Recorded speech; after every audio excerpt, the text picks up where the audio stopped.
Hi, my name is Jonathan, and welcome to the Haystack. Yesterday, I recorded a video going over Joseph historically through the lens of Egypt's history, and there was just no audio. And so now I'm doing it over again. But also, Christian Homestead had just done a video called Abomination of Desolation, where he starts going over the book of Daniel. And he talks about Daniel serving as a wise man. And I made a comment here, and it said in ancient Egypt, various priests served a variety of tasks. Priests which interpret dreams and visions, called our priests. I think that's how it's pronounced. They also served as astrologers and kept the calendar for the years. They also studied numbers and gave lucky and unlucky days. I imagine this would be the similar role for the type of wise man Daniel was. It was the same for Abraham and for Joseph. Though they were not considered Egyptian priests, their counsel was still sought and interpreted through their own cultural lens. So what I mean by that is biblically, it's interpreted through that lens, but also through the Egyptian lens. They interpret things completely differently too. So their record of Joseph is going to be different than our record of Joseph. Now, Joseph was given a new name, and titles, and was used as a wise man or government administrator for the temporal care of the land. Something significant is, what's the role of Ephraim in the last days during the millennium? Just something to think about. Likely also given a new name after an Egyptian god, too, which is a common thing, especially when attempting to get state support for a foreigner.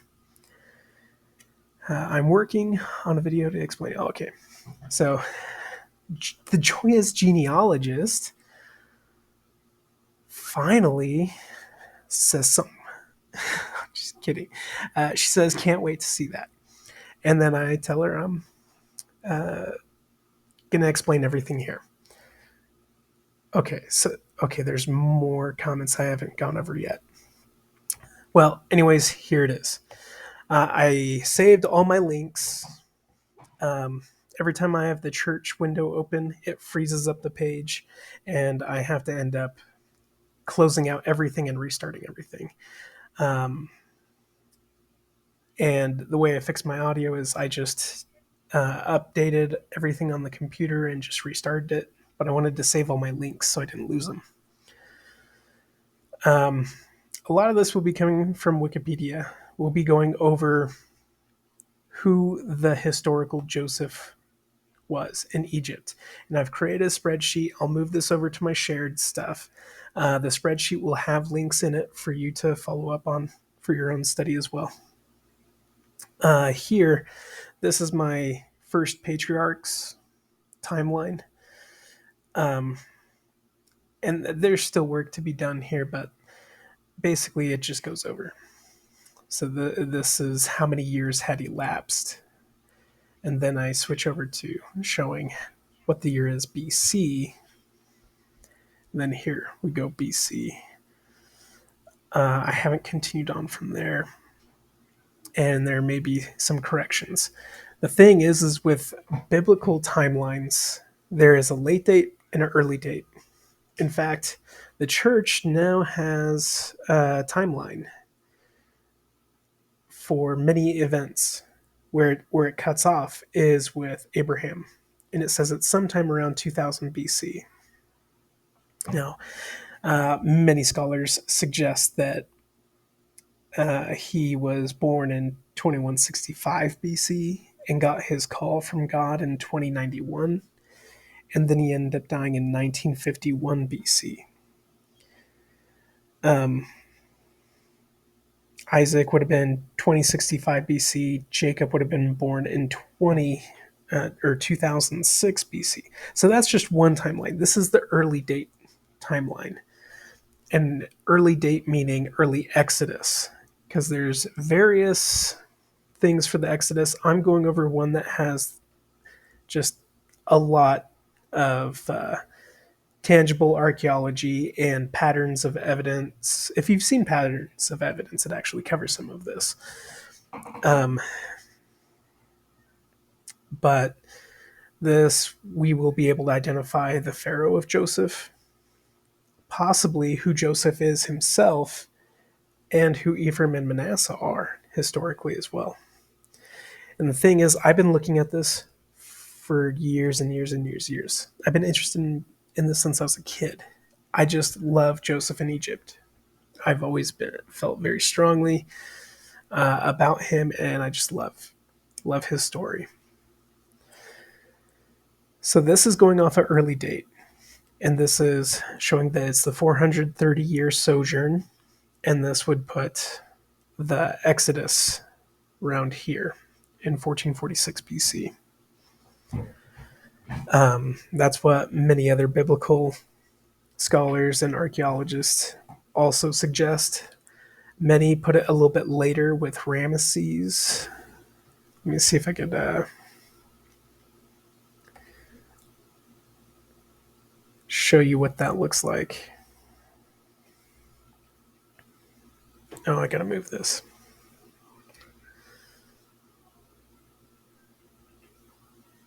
Okay. So many would put that at the 19th dynasty with Ramesses II, because Ramesses is mentioned in the book of Genesis. The thing is it calls an area Ramesses. It was historically known as Pi-Ramesses or P-Ramesses. Before that, it was known as Avaris. All of that is the land of Goshen. Let me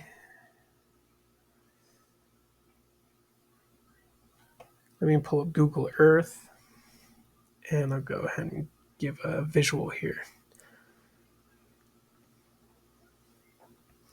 And this should put us right back on Egypt where I was looking last time. Anyways, this is very exciting. I'll put all the links of additional support, because going into this would take hours and hours. And so your land of Goshen would be up here. And then you have down here, you have the Levant. Here is the Nile. And what you end up having is this canal built in that goes out to the Fayoum. And this is during the time of Senusret III, which would be the pharaoh we would most likely associate with the 7-year famine pharaoh. He actually ruled for a very long time after this. In fact, it was at the change of him to Amenemhet III, Senusret III's son, is where we get the death of Jacob as well. So you have a changeover of Pharaoh, and Jacob passes away. Now, if you look at Senusret,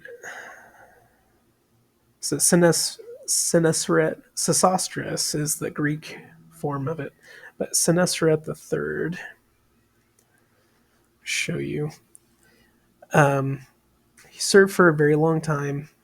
It was during his time when they actually started measuring the Nile, the elevation in the Nile.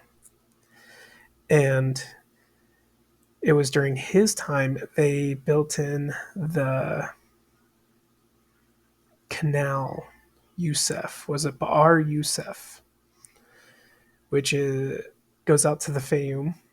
And it siphons off 50% of the water from the Nile out into a different area. And what that actually does is the famine in this instance, where they're measuring the water, it actually shows a year of plenty. But Egypt goes through a traditional 7 years high water, 7 years low. And so this is a pattern. And some suggest, I think Hugh Nibley even suggested, that this is a pattern developed after the massive flood with Noah, that you basically have this pendulum. The world is still trying to get in the swing of things. It goes back and forth, and so it's not quite regulated, right? And it's after the flood when we have all these hot, dry winds come in. But it's actually suggested that this 7 years that happens, this is when they start building up huge granaries. This they're so they built up the huge granaries during the time of plenty, and in the dream, Pharaoh explains how there's 7 fat cows that come out of the Nile, and then there's 7 sickly cows that come in after, and it says that they wouldn't be able to till the ground, that this would be a time of famine and unable to till the ground. Well, if it's dry, you could still till the ground. Thing is the watermarks show a significantly high flooding period where the Nile is much higher. Now, how do you run into a famine if the flood is higher? Well, because it's drowning out all of your harvest. In fact, what we see with the Sphinx in Egypt, water damage, flooding, and it ended up getting buried and then uncovered by the time of the reign of Khufu or Khafre, who basically put up the dream stela and dug it up. And anyways, but why is this important? Well, this was all done during the time of Joseph, and Sesostris III saw great success with his nomarchs. Your nomarchs are your government elite, your royal families of the land. They were all becoming just as wealthy as Pharaoh. At the 7 years when he starts, you see a massive social change with Egypt, where they centralize the treasury, they centralize granary reserves, they centralize everything. Everything is being sold down to the core. Basically, in the US today, we would go, man, that's very socialist. And this is coming in a very capitalistic society in Egypt. So this huge social reform is just, it's crazy. In fact, what we see with Sesostris III, the original name is Senusret, then Sesostris, Senusret. Yeah, they have all kinds of names. In fact, most pharaohs will have 5 names associated with them. And then the thing is under the reigns of during different times, if he's serving something in the government before he's ever pharaoh, he's going to have other names associated with him.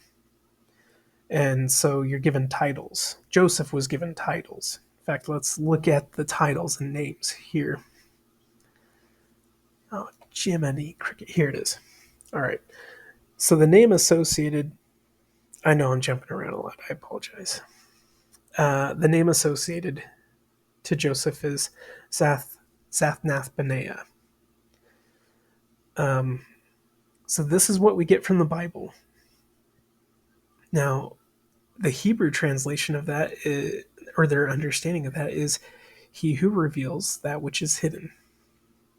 However, there's further insight into this. The Egyptian insight of, which I need to change that around, the Egyptian breakdown of the pronunciation or the phonetics here is the living one, the one who saves us or brings life.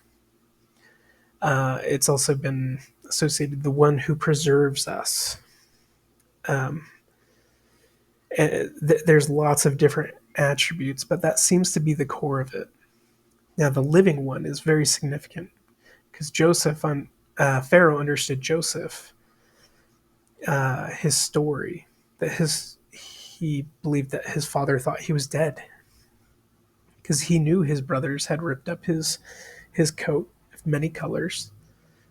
Interesting, by the way, that the coat itself, you link that up with the the coats of skin that Adam and Eve got. The anytime a robe or something is bestowed upon somebody, that garment, it's a transition of authority. In fact, Hugh Nibley even goes into how Egypt, that Ham's descendants end up retaining the the coat or the skins that Adam and Eve first had. That this was a garment which Ham saw Noah in and had taken it. So that's a Jewish tradition. It's apocryphal, but still, it's worth putting on the shelf and understanding and knowing this. I mean, if you're interested, it's not pertinent to your salvation. Okay. But looking up these patterns and how Egypt was preserved, how it went through everything, helps us understand the context of what is being understood that we can see through history, but what we also get in Scripture. In Scripture, we get the spirit of things that which are to be understood and known. And when we see it against things in history, we can kind of understand how the Lord is communicating some of these things. Because a lot of this, like right here, another name, the Egyptian name given to him is Sobek. Sobek. Now, this is an Egyptian name given to Joseph. And what they did, it's the same thing they did with Daniel, is when you have a foreigner come in and you make him part of the household or you bring him in to the court or anything, you want to kind of put in your culture on them. You name them after one of your gods. Daniel was taken. They took the L, the God.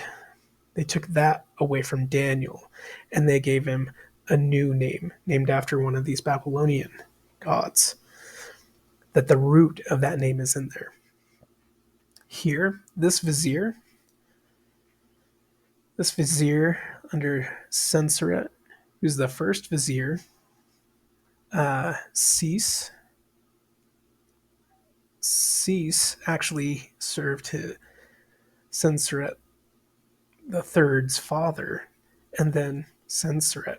Then you kind of see a transition period where basically your administrators are putting others, giving other people jobs and overseeing things, and then they get to go and retire, kind of thing. Cease means to legally obtain and to hold. It's significant because that's the transition that they did in their economics and their social programs. It went to cease many of these things and to retain them and to store them away for a time of need. Sobek Emhat. So Sobek is the name of the crocodile god. Why is that significant? Why would they name him after the crocodile god? I am so glad you asked, because the more and more I look at it, the more and more it makes sense. So we'll get into that as well. Emhat. Emhat is who stands at the head or the forefront. So this is Sobek, who stands at the forefront. Sobek is an Egyptian god that started coming to prominence in this dynastic era, and he's a Nile god. He's also seen as a god of fertility, that he's a tempter of women. You see where I'm going here? Right. So, and it's funny because you look at the book of Dahshur, which is an apocryphal book. Apocryphal because it's gone through so many translations over time. There's too many hands on it. It'd be like if the Book of Mormon was actually found in in Greece or the Middle East or something, it would come forth and people would automatically claim it to be apocryphal because you have Mormon, Moroni's, writings and commentary, and it's a compilation of various books. It's not coming directly from an author. And then you have Joseph or somebody translate it. So it'd be considered apocryphal if it came out today, right? Dahshur, it went through many changes, and it's based off of Jewish, um,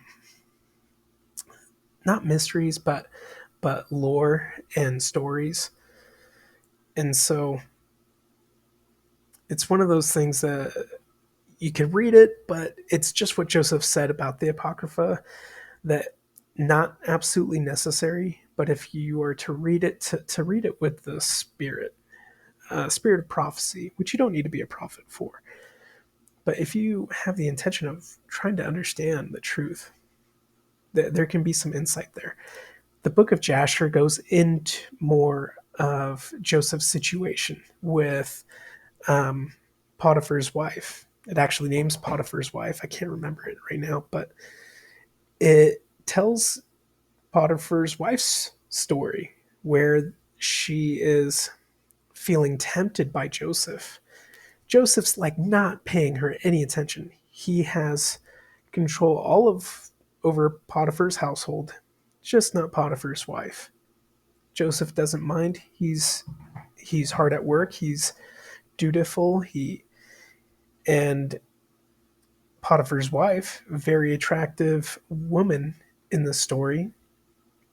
She has everything she can ever want, except Joseph. Now she becomes lovesick and very sullen and mopey at home.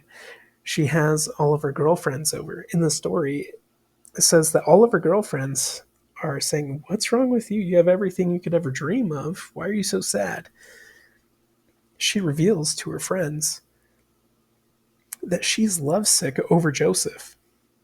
And they encourage her to, well, just go for it. And when Joseph walks in, going about his chores, all these women cut their hands.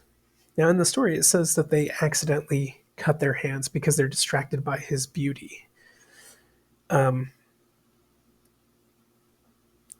it, it's very odd because when all of this ends up happening, it's actually investigated.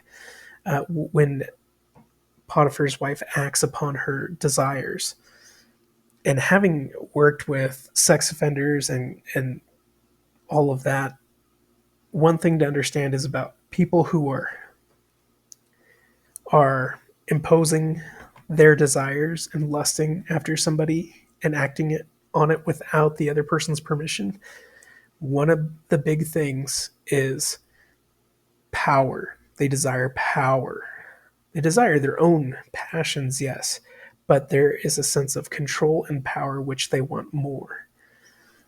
And the book of Jasher illustrates this beautifully. Whether it's true or not, I don't know. But what we do find out and learn and know is that this is investigated. Um, that in any other situation in Jewish history, Joseph would have been put to death. You don't go above your station and try to come on the captain of the guard's wife, right? But in the book of Jasher, it says the priest came to investigate, and if it was torn from a particular angle, it would show what was really the situation, because Joseph insisted of his innocence. Notice he's not condemning. He's not saying no, she's lying. She's lying. He's not accusing. He's not doing what Satan does. He's not an accuser. He is insisting on his innocence. And because people know of his character, they're more inclined to believe him. Um,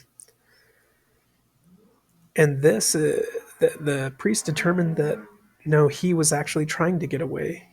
This was not his decision. Um, so to save face, he ends up going to jail anyways.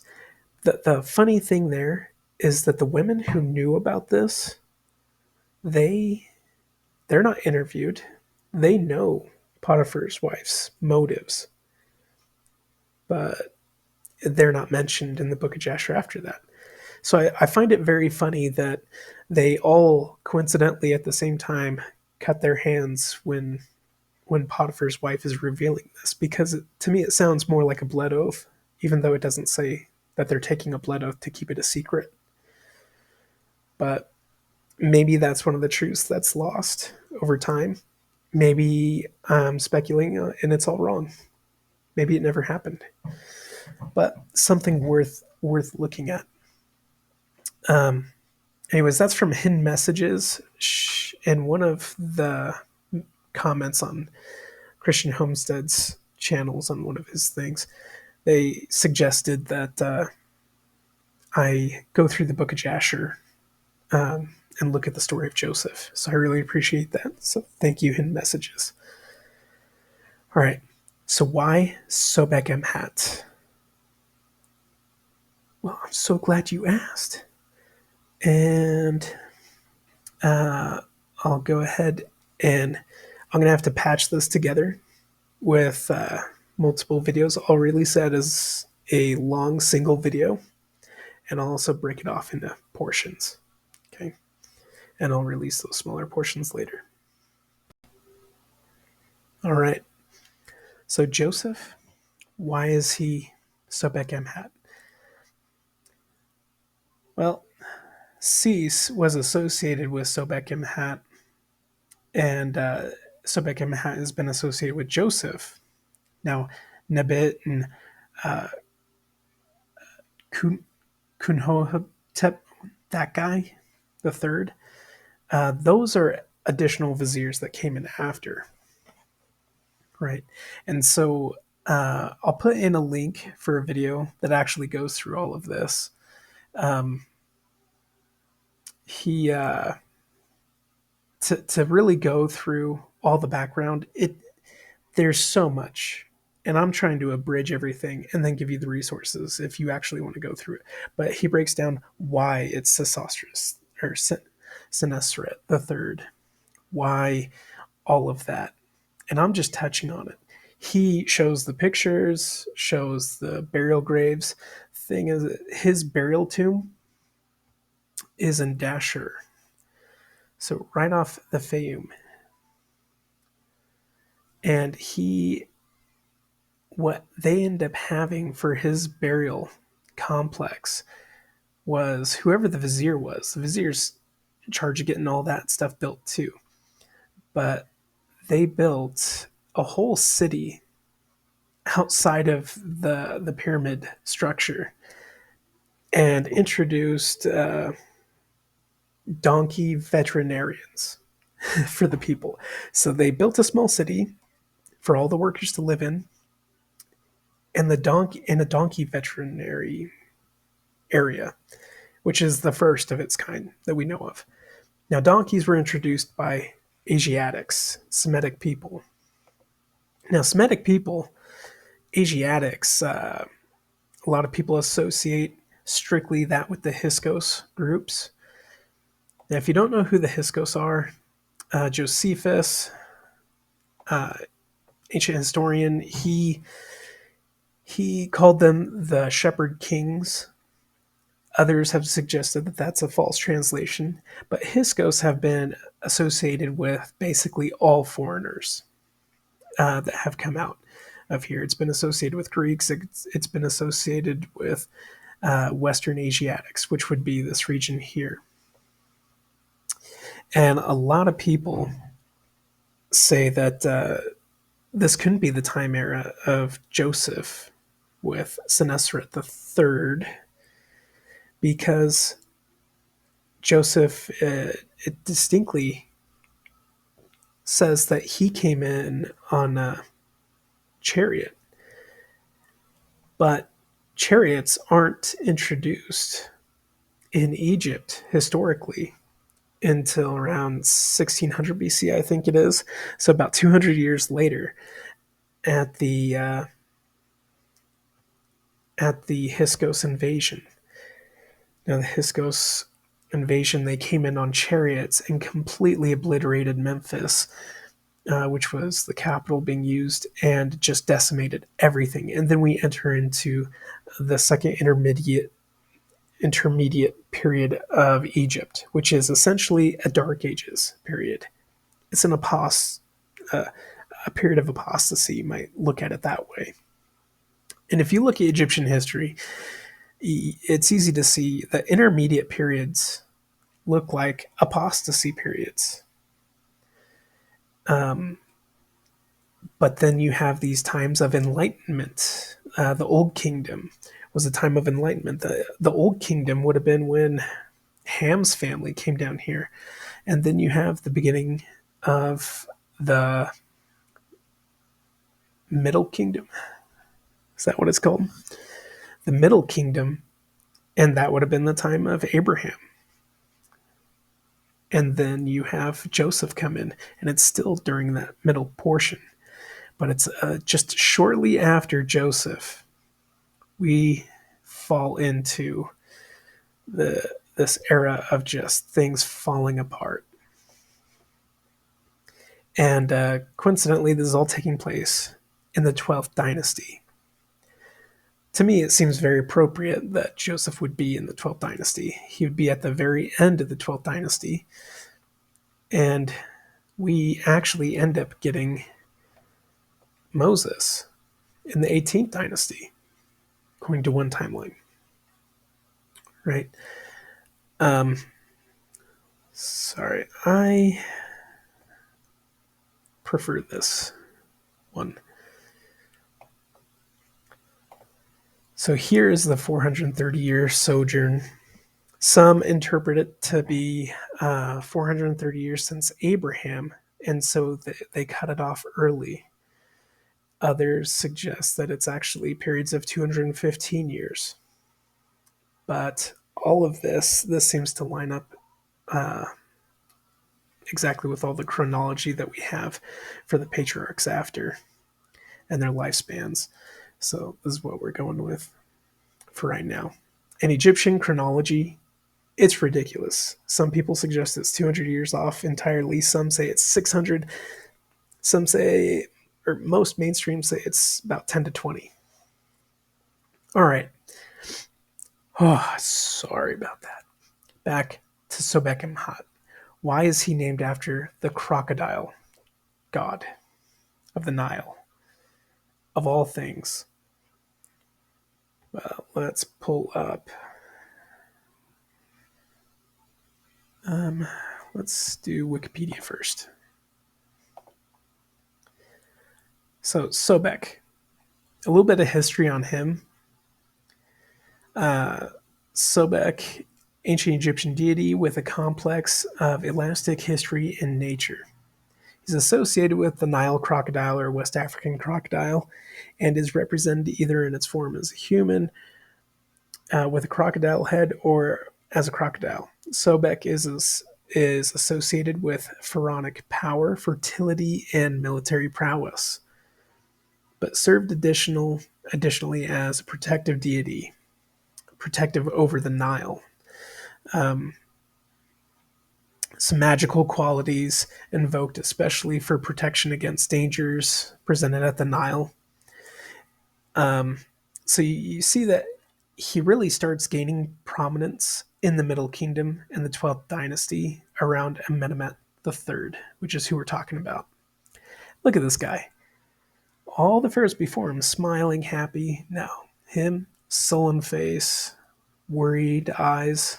His ears are pointed outward because he's concerned about the welfare, but he's also listening to his people. Very good pharaoh. So he gained prominence during this time and had taken particular interest in the Fayum.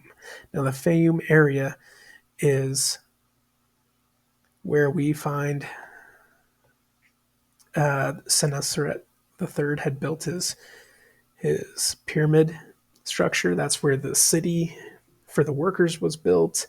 All the Semitic people, we have so much of the Semitic stuff there. And in fact, we have the tombs for his three viziers. The biggest one of all was for Sobek Emhet, and it was empty. So just saying, just saying. That's just one thing. There's so much more. Um, so back to Sobek. So in later years, what they end up doing is uh, the Greeks end up turning it into like Crocodilopolis. I think that's the way you say it. And they worship the crocodile. Now, the crocodile is supposed to be a spontaneous, like a necessary evil.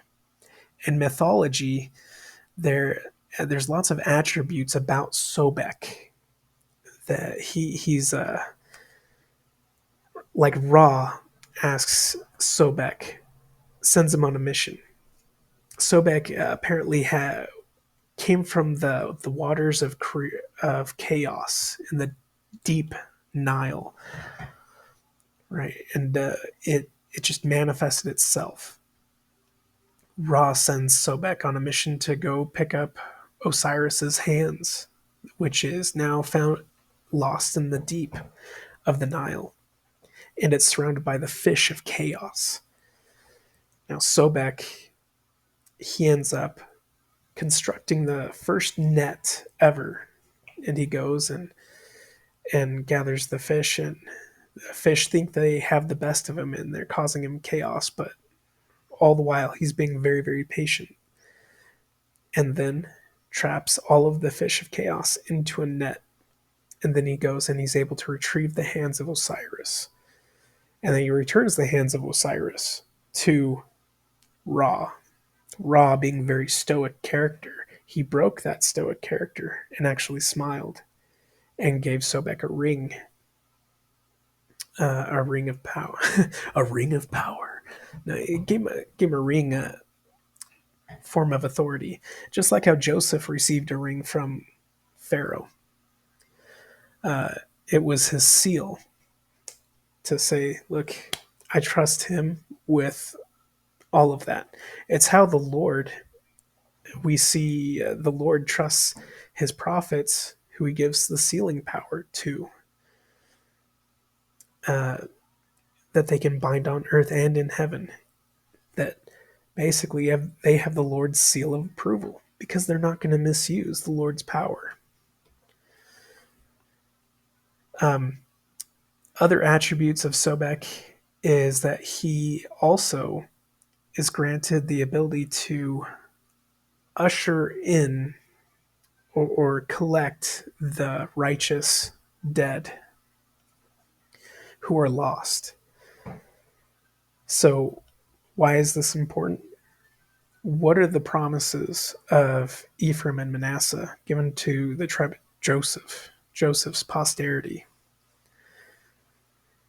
It's that they would gather scattered Israel. Now, how do we gather scattered Israel? Through temple work and through missionary work. Temple work, we're essentially gathering from all four corners of heaven, which in the book of Abraham, or the facsimile, we see that's four corners of heaven. The four canopic jars in the burials of the Egyptian people. These are the four sons of Horus, who were seen as gods. In the old kingdom of Egypt, they were actually they had human faces, but then later years they give the face of a baboon, a face of a hawk, a face of a jackal, right? And they all have authorization of certain parts of the body, like, for instance, the baboon would be the lungs, the head, the north. The baboon is associated with Thoth, the god of wisdom and writing, who's closely related, associated to Enoch, who gave all writing and astronomy and wisdom, right? And there's lots of parallels there. And oddly enough, in facsimile too of the Book of Abraham, you end up seeing two baboons worshiping that centerpiece, which is talking about Kolob. So that's very interesting. And then there's two snakes there. Snakes also depicting not only wisdom, but also resurrection, because they can shed their skin and go anew. Now, in Egyptian history, they also used the scarab beetle as a form of resurrection.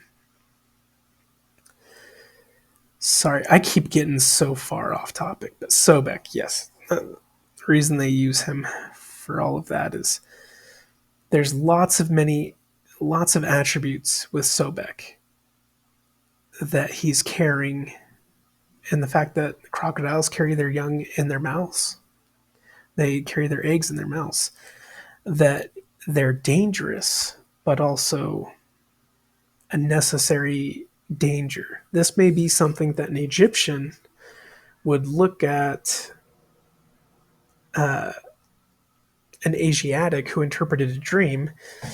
Now, the thing is, well, how do we get people to really listen? Why is he choosing to listen to this Asiatic person in prison over his own priests? His own priests, which I spoke about, the hour priests, were astronomers who kept the calendar, determined lucky, unlucky days, interpreted omens and dreams. They were doctors who were also priests, used magic, all that stuff, medicine. But the Pharaoh didn't listen to those guys. Why didn't he just make Joseph one of these priests? Well, simply, Joseph worshiped the one true God. And so, what does Pharaoh do? Gives him a new name at that moment, Seth Benath Benea. He's the one who lives and reveals that which is hidden. But then Joseph goes on and tells Pharaoh, what you need to do is appoint a wise man to be able to set up protections and fortifications for this time of famine and to regulate your time of plenty. And Pharaoh's like, well,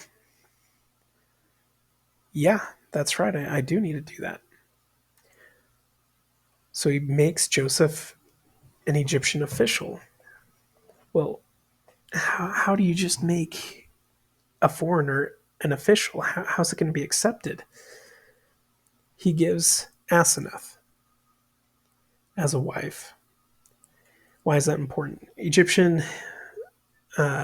Egyptian culture, they're very matriarchal in terms of where the pharaonic authority comes from. The person has to have a mother who is of a royal bloodline. Now, Asenath, she's not of a royal bloodline, but what she is the daughter of the priest of On. On is in Heliopolis. This worshiped the god of Amun. Amun is a creator god, later associated with Amun Ra. Very big at this time. Now, in their worship of Amun, you actually had priests and priestesses. So the way I actually found this was I actually became very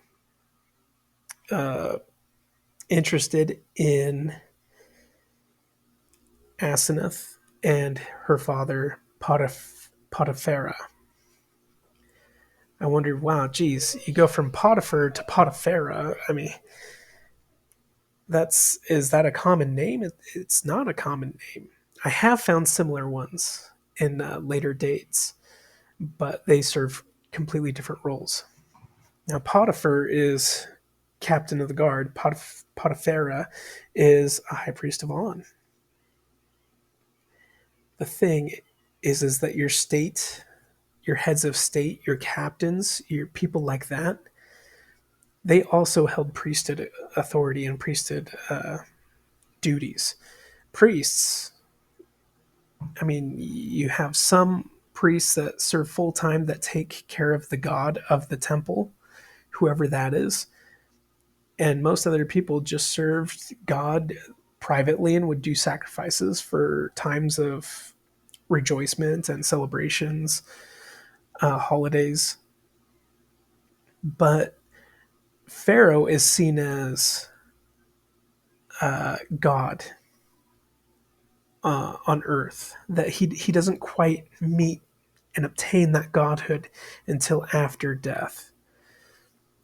And so he's the incarnation of God. He is the high priest. He is the speaker for the gods. The high priests care for the gods. That's why you see many pharaohs end up having temples built to them, and they're deified. It's easy to see how you may have patriarchal leaders or prophets of old or anything like that who were great leaders who get broken up and then are emphasized with a particular attribute, where you go from worshiping the one true God and saying, do you remember that one prophet who, Adam, he came from the earth. He's like the earth god, right? He's a creator god, but he's also an earth god. I think for the Egyptians that's Geb, I think. But I mean, it's easy to see how paganism really spreads, because what you end up doing is you take God and break it up into various attributes, which you've seen through various patriarchs and leaders or prophets, and you emphasize those things. And then you lessen it down by putting a beast's head on it or attribute to that. Like Thoth, for instance, right here, he's seen as both this bird and when he's in doing a scribe thing, but he's also seen as a baboon. And one is supposed to be a mortal incarnation of it, or when he takes form on Earth. The other is, when he's ruling the heavens. And so I'm not saying that Enoch is Thoth, but just that there's strong correlation, and it's worth noting. But you could see that people will take attributes of God and compartmentalize these things in people who actually lived, or prophets, or great people, and they'll say, "Yeah, this was a great person talking about honesty. He's a saint, he's a god, or he's an angel, an Elohim, an Anglos, or God," because they misunderstand the temple rituals and things that they're going through, and associate that it's like hearing your own religion from somebody else. When somebody tries to tell you what your own religion is, and you're like, no, I wouldn't believe that either, because that's not what we believe.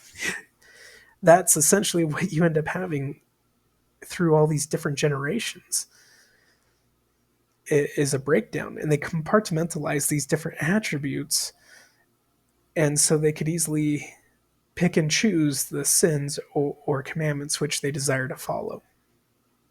Like, well, this one, he's really big on chastity, but this other one is really good on honesty. So, yeah, I'm worshiping this god over here at this time.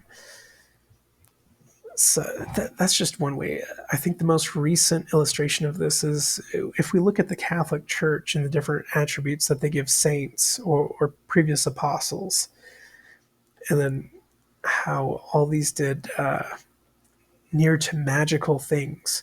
Now, add a few hundred years without advancement of technology as far as we've taken, and see where that takes you. That's just the latest rendition coming out of Christianity. What we're looking at is ancient religions that formed after a true manner from Noah. We could possibly look at Noah when he says, "Go forth and multiply," all that. That this is not only just speaking of marrying and replenishing the earth, but it's also talking about missionary work and to reintroduce true order in nature, because the things before were perverted. The true order had fallen and was perverted. It all had to be cleansed so it could be restored. And since that time, the Lord has always reintroduced his prophets, always at times of preparation, of enlightenment, and then he preserves a group, leads them out. The people have their time of wonderful stuff happening, and then it falls back into apostasy and a dark age or intermediate period. Now, Sobek, he guides the righteous dead who have passed on. We look at the what Ephraim and Manasseh, the posterity of Joseph, is to do in the last days.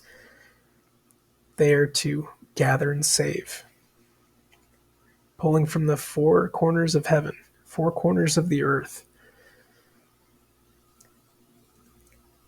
What we're looking at is just a very perverted version. People associate the crocodile to Joseph, possibly. Maybe because it's insulting, maybe because they see some similar attributes.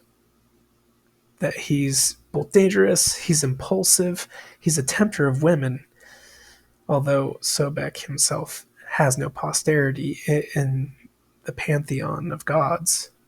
He's just simply a tempter of women. So this may be, in some Egyptian eyes, as insulting, a backhanded thing. So it may be very accurate. But it's definitely not something of Joseph's choosing. But if you remember how Utah was named, it was originally named Deseret. And so you have us, the Saints, coming across and naming it Deseret. And then us being told you have to change it to Utah after the Utes. And it was meant to be very insulting, but it actually meant mountain people. It actually, or people of the mountains, it fulfilled more prophecy than it was insulting. And I think that's a trend that doesn't exist just now, but it's always existed. That we could look back and see many of these attributes. This is what Joseph looks like through an Egyptian lens, through their culture, through their understanding. This may be the most accurate thing. And so that God is actually worshipped right out here. Coincidentally, not coincidentally, but the canal that was built, Bar Yusuf, it's named after Joseph. I mean, as long as it can be remembered. And it takes 50% of the water from the Nile during the time of famine. So what it does is it doesn't allow the land to become flooded and people to lose their crops. And so people have an excess of animals, but no grain. They've run out of grain now. Their fields are all swamped over. They couldn't harvest, do anything. So they have to get rid of their animals and trade for grain. And everything gets consolidated here in Egypt. Now, Ephraim, there's actually a tomb called Ruler of Retjenu, also named D. Sobek, meaning he's son of Sobekemhat. His name means fruitful twice. because he received the birthright. Manasseh's name means to forget the troubles. God has caused me to forget all my hardship and all my father's house. Now, there's actually inscriptions showing that this person, they lived in a huge palace area up here and given rulership in Goshen to oversee things. But the elder son, for some reason, in the Egyptian script, the Hebed was saying that he is not the favored one, or in other words, saying he's not the one who got the birthright. And so this is us looking at it much later in time.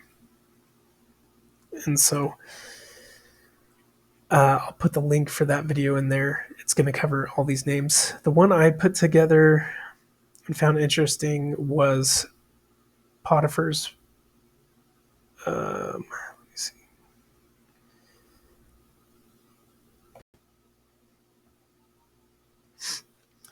All right. So Joseph marries Asenath. Asenath, the Hebrew translation, I meant to put that over there, is thorn bush. However, the Egyptian understanding of this is she belongs to her father, or she belongs to Neith. She belongs to the creator goddess, or goddess of wisdom.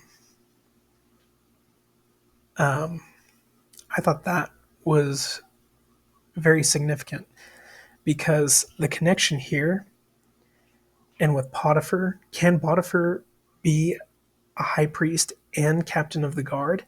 It turns out, yes, he can. Many of the heads of state were also priests. In fact, what they would do, there were even women who were priestesses who got exalted to the status of royalty. And they did this in the Temple of Amun, which would have been in Heliopolis, the Temple of On, where Asenath, her father, was a priest. And let me see if I can find it.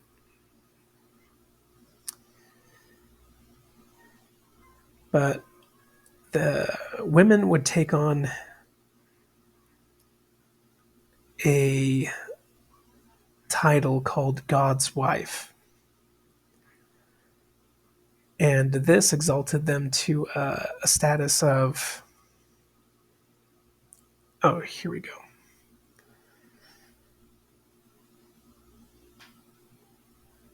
All right. Let's see. By the time of Akhenaten, the cult of Amun had grown so powerful and wealthy that they rivaled the king. The position of God's wife of Amun, held by royal women at the temple of Karnak at Thebes, had begun as an honorary title in the late Middle Kingdom of Egypt.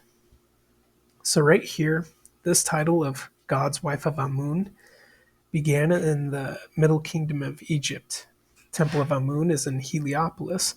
There we also have ones at Karnak or at Thebes. So this is during the time of Akhenaten, many years later. And then, but it starts in the Middle Kingdom. So, position of God's wife of Amun was held by royal women at the temple. Not only that, but it exalted people. Before that, it exalted women to a status of royalty. So one way to exalt yourself is to have your family involved in working at the temple. And many of your heads of state became these nomarchs, these royal families, because they exalted themselves through work at the temple. And so could you have an administrator, a captain of the guard, somebody of status like Potiphar, and him also be a high priest? It's possible. I'm not saying that that's what the situation is, but it's certainly possible. And if that is what happened, what you end up getting is his daughter, Asenath, which would be the daughter of Potiphar's wife. So Joseph would be getting the wife of, or the daughter of the very woman he was accused of taking advantage of. I think that's poetic if that's what actually happened. I'm not sure if that's what actually happened, but there's strong similarities there. Um, the cognate of all this goes to the Canaanite or Semitic god Asherah, Semitic goddess, which was God's wife.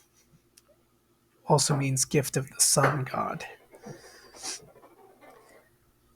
So I just think that there's lots of things that come in here. I apologize, I didn't get things as concise as I wanted to. Kind of jumped around a whole lot. Uh, I've repeated this a variety of ways and in far more concise ways that just did not come out in this recording, and so I apologize. However, if you want to have a back and forth, do a channel interview, go live and talk about this stuff, then that's amazing. If Jared wants to do that, any of the other channels want to do that, that'd be fine. Now back to temples. Let's see.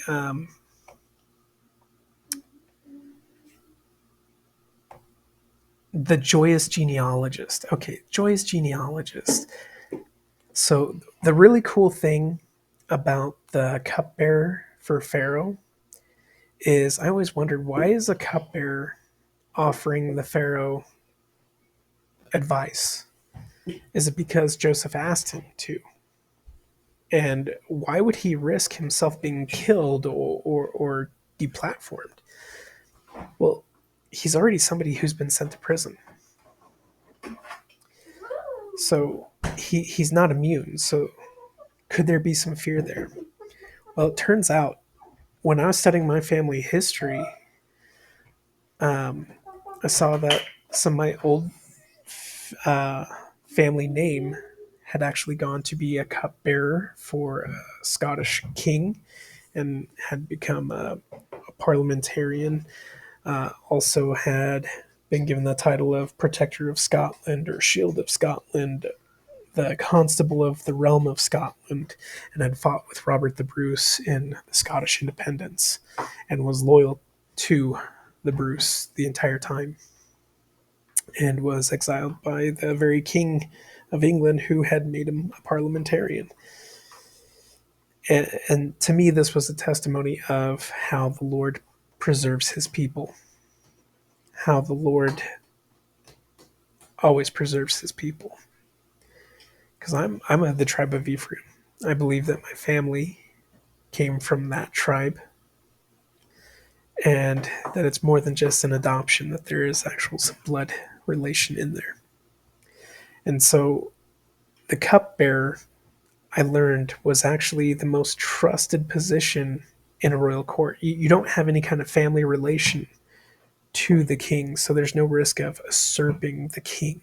It's the person who the king trusts most.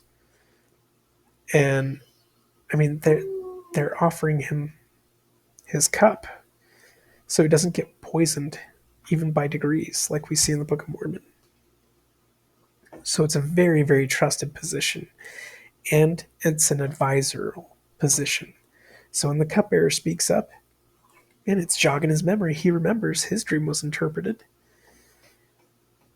And here we get this all coming together. It makes sense historically, it makes sense biblically. This is a pattern which continues on through history. The names all associated here all go back to Ephraim and Manasseh. In fact, there's supposedly found a ring belonging to Manasseh with an inscription on it saying who he is. And many of the names given are basically titles over names. Because name is something that mainly goes on your funerary script or in your tomb. You need a set of spells or keywords and phrases and things to take with you to the afterlife. So you can cross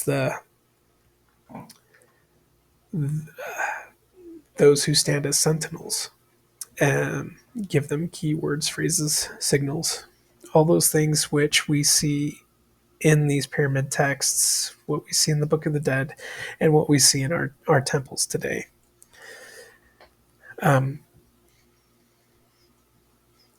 Granted, a lot of it is. It's funny, people say Joseph must have stole this from the. He must have stole this from the Freemasons. Well, where did the Freemasons get it? And how did Joseph have a more accurate understanding of the Book of the Dead of the Egyptians just when the ability to translate such things, you know, came into being and have a better understanding of it than even the Freemasons did? Where did the Freemasons get it? Well, I mean, they from the Templars, and Templars who were accustomed with all these temples and symbology and things like that, who got it from Moses, who introduced it in the tabernacle. Now, we don't do the exact same things, but a lot of the teachings that come from Joseph, people would have criticized at the time, like, no, you just stole that from the Egyptians. You grew up in a nomarch's family, and you just stole all this stuff and did your own thing with a tent in the wilderness. Well, the thing is that the Lord prepares his prophets. He prepares people for restoration. He prepares our minds. He prepares things that we will accept. Like the church, everything had to happen in its own time. And so if people criticize Joseph Smith, then they'll also criticize Jesus. And if people criticize Jesus, they'll also criticize Moses. If people criticize Moses, they'll criticize Noah. And that's what we see today with mainstream academia saying, well, the Semitic people, they just stole their stuff from Babylonia. And I'm not even going to get into that one. But I apologize, this wasn't as concise as I had made it earlier. And I had all of these windows open and gone through all of them, but I'm burnt out, dude.